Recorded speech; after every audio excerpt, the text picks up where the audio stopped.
के हमारे वरिष्ठ नेता, इंचार्जेस, हमारे कार्यकर्ता भाइयों और बहनों, आप सबका यहां बहुत बहुत स्वागत, नमस्कार। कैसे हैं आप लोग? बढ़िया। तो एक साल पहले हमने यात्रा शुरू की थी, भारत जोड़ो यात्रा। कन्याकुमारी से कश्मीर तक गए। वे शांत हो जाए आप।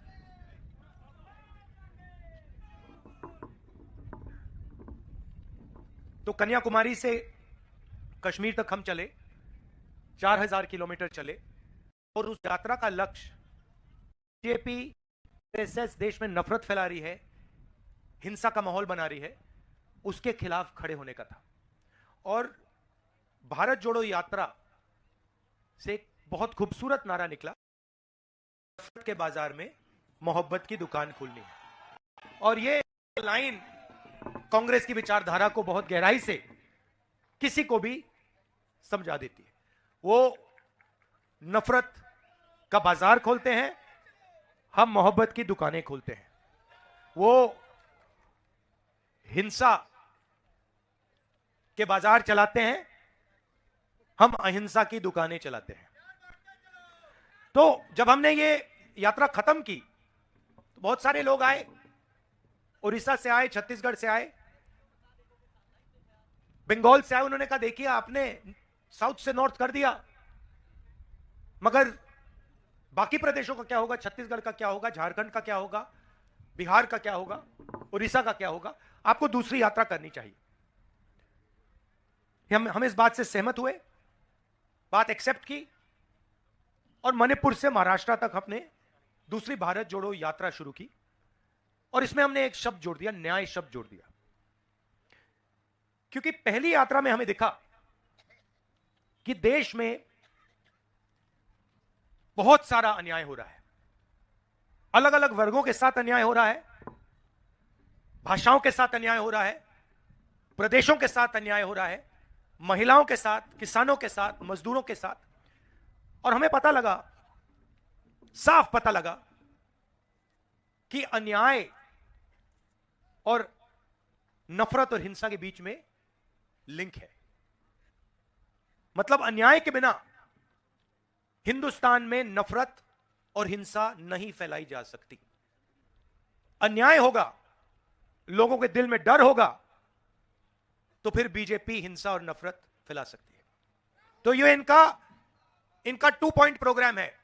इंदिरा जी का 10 पॉइंट प्रोग्राम होता था, 20 पॉइंट प्रोग्राम होता था, इनका 2 पॉइंट प्रोग्राम है। अन्याय बढ़ाओ, हिंसा और नफरत फैलाओ, ये करते हैं। तो इसलिए हमने दूसरी यात्रा में ये न्याय शब्द लगा दिया। किस प्रकार का न्याय? आर्थिक अन्याय। आज हिंदुस्तान में हमारे युवाओं को रोजगार नहीं मिलता, 40 साल से सबसे ज्यादा बेरोजगारी आज है, महंगाई बढ़ती जा रही है, पब्लिक सेक्टर यूनिट प्राइवेटाइज होते जा रहे हैं, आदिवासियों की जमीन छीनी जा रही है। तो यह हुआ आर्थिक अन्याय। दूसरा, सामाजिक अन्याय। कल उड़ीसा में मेरा प्रेस कॉन्फ्रेंस हुआ और एक पत्रकार ने मुझे पूछा, राहुल जी आप जाति जनगणना की बात कर रहे हो, आप हर भाषण में कह रहे हो कि पिछड़ों को हक मिलना चाहिए, दलितों को हक मिलना चाहिए, आदिवासियों को हक मिलना चाहिए। क्या इससे देश नहीं बट रहा है? सवाल पूछा। तो मैंने इससे दूसरा सवाल पूछा। मैंने कहा भैया आपका सवाल बहुत अच्छा है, जवाब देने से पहले मैं आपसे सवाल पूछना चाहता हूं, पूछ सकता हूं? कहते हैं हां जी पूछिए। मैंने कहा ये जो आपकी पूरी प्रेस कॉन्फ्रेंस है,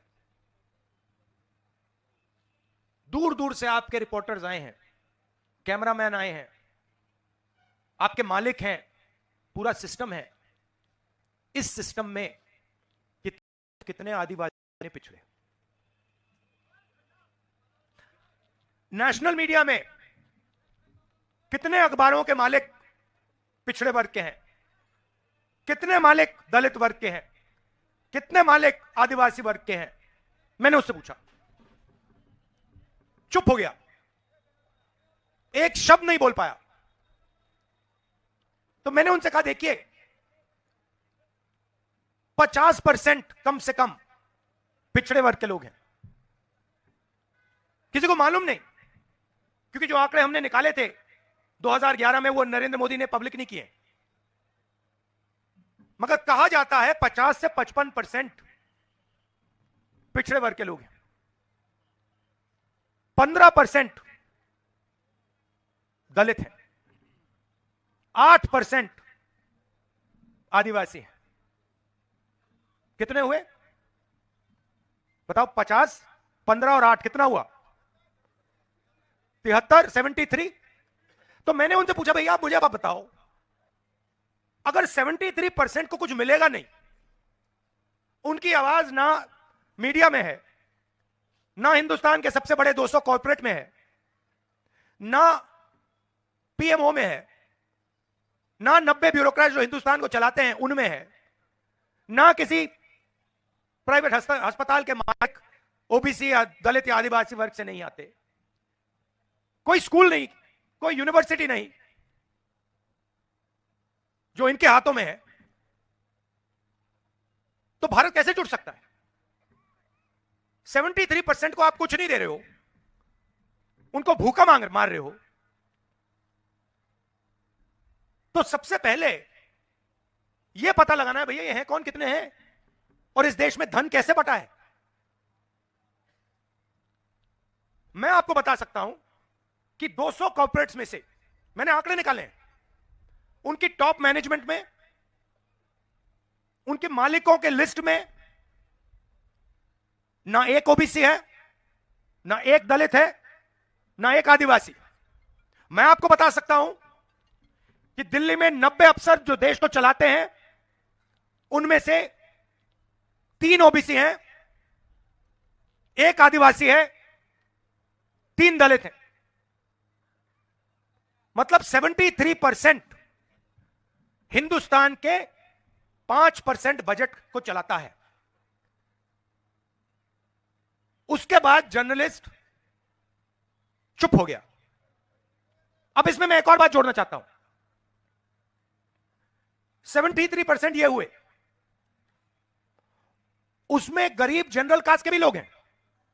यह नहीं है कि इस देश में गरीब जनरल कास्ट के लोग नहीं हैं, वो भी आपको नहीं मिलेंगे।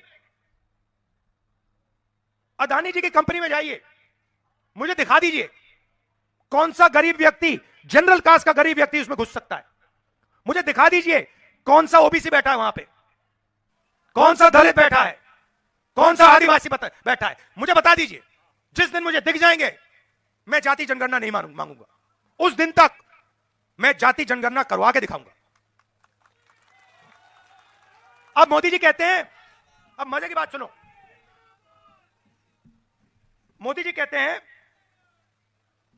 कि कांग्रेस पार्टी का एक नेता जाति जनगणना की बात उठा रहा है। में कहा नहीं है, वो ठीक है, 200 सबसे बड़े कॉर्पोरेट हाउसेस में ओबीसी नहीं है तो ठीक है। नरेंद्र मोदी हिंदुस्तान का प्रधानमंत्री तो ओबीसी है, पार्लियामेंट में बोला। अब मजे की बात सुनिए, जिस दिन मैंने जाति जनगणना की बात की, उस दिन के बाद नरेंद्र मोदी ने अपने भाषण में कहा कि इस देश में कोई जात नहीं है, सिर्फ 2 हैं, एक गरीब है और एक अमीर है। आपने सुना भाषण, सुना उनका? यह बात सुनी ना कि देश में सिर्फ 2 जात हैं। तो सबसे पहला मेरा सवाल नरेंद्र मोदी जी से, अगर सिर्फ अमीर और गरीब जाते हैं हिंदुस्तान में, तो आप ओबीसी कैसे बन गए? और दूसरा सवाल, और भाइयों और बहनों यह सच है, नरेंद्र मोदी जी ओबीसी पैदा नहीं हुए। ओबीसी, नरेंद्र मोदी जी की जात है, मेरे पास यहां पे फोन पे नोट है, मैं अभी पढ़ता हूं। नरेंद्र मोदी जी की जो जात है वो मोद घांची जात है गुजरात में, ठीक है। यह जात 2000 में गुजरात सरकार ने ओबीसी घोषित की थी।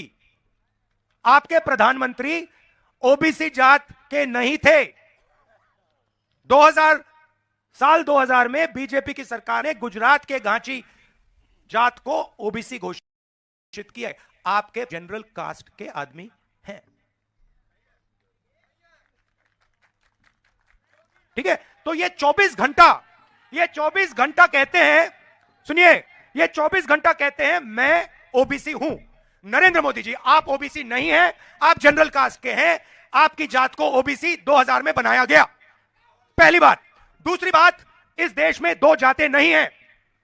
इस देश में अलग अलग हजारों जात हैं, और हम जानना चाहते हैं कौन सी जात के कितने लोग हैं। इसीलिए जाति जनगणना करनी है। इसी सामाजिक न्याय का पहला कदम है, और यह कांग्रेस छोड़ने वाली नहीं है। हम इस बात को एक्सेप्ट नहीं करेंगे कि देश के 73% दलित, ओबीसी, आदिवासी को इस देश में कुछ नहीं मिल रहा है। वो ना कॉर्पोरेट हाउसेस में दिखते हैं, ना बड़ी कंपनियों में दिखते हैं, ना मीडिया में दिखते हैं।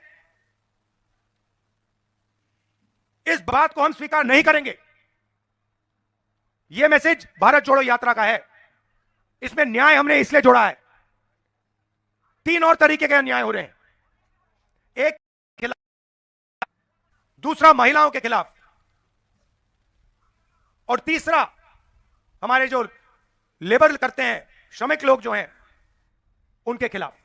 और आर्थिक और सामाजिक न्याय सबको चोट पहुंचाता है। आपके यहां जो बच्चे हैं जो बेरोजगार हैं, बेरोजगार क्यों हैं? क्योंकि अदानी जी को देश की पूरी पूंजी पकड़ाई जा रही है, एक के बाद एक। एयरपोर्ट, पोर्ट्स, इंफ्रास्ट्रक्चर, सड़कें, सारा का सारा माल उनको दिया जा रहा है। ये आपका है, आपकी पूंजी है, आपके बच्चों का भविष्य है ये। और नरेंद्र मोदी जी 24 घंटा एक ही व्यक्ति को पूरा का पूरा आपका धन पकड़ा रहा है। आपसे, आप जीएसटी देते हो, आपकी जेब से निकलता है, सीधा उनकी जेब में जाता है। तो यह है भारत जोड़ो न्याय यात्रा का लक्ष्य।